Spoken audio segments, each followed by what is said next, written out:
Le projet IMO-MICA fait partie du portefeuille du PNDP Extrême Nord dans le cadre de l'accompagnement des collectivités territoriales afin d'apporter le développement local et d'accompagner les jeunes démunis dans les zones reculées.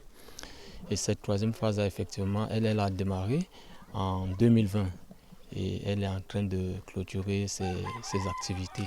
S'il faut parler du bilan, que ce soit dans le cadre de la réalisation des projets, nous avons eu à réhabiliter à peu près un peu plus de 405 km de route dans les 5 départements de la région. Nous avons, construit des mares pour sécuriser à peu près 80 000 m3 d'eau pour le bétail. Qu'en saison sèche, les populations ne souffrent pas pour abreuver leur bétail. Nous avons utilisé les jeunes dans les chantiers, les ouvriers, un peu plus de 6500 jeunes qui ont également été réinsérés. Et quand on parle de réinsertion, c'est l'un des pans les plus importants de l'approche IMO du PNDP.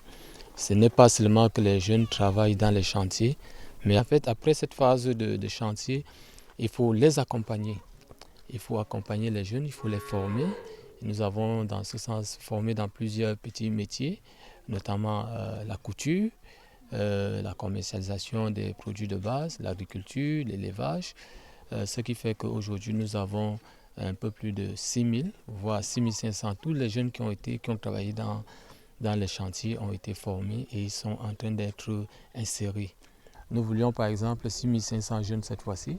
La mobilisation était énorme, on avait plus de 12 000 jeunes qui étaient mobilisés, mais on ne pouvait pas faire avec tous ces 12 000. C'est-à-dire que cela nous donne le sentiment de croire que les jeunes, les populations en ont véritablement besoin de l'approche par IMO. Est-ce que vous n'avez pas un sentiment d'inachevé après ça? Effectivement, quand disons qu'on a constaté que les jeunes ont de l'engouement pour ce type de projet, ils en demandent au niveau des municipalités, les élus locaux en demandent, donc ça nous laisse véritablement un goût d'inachevé.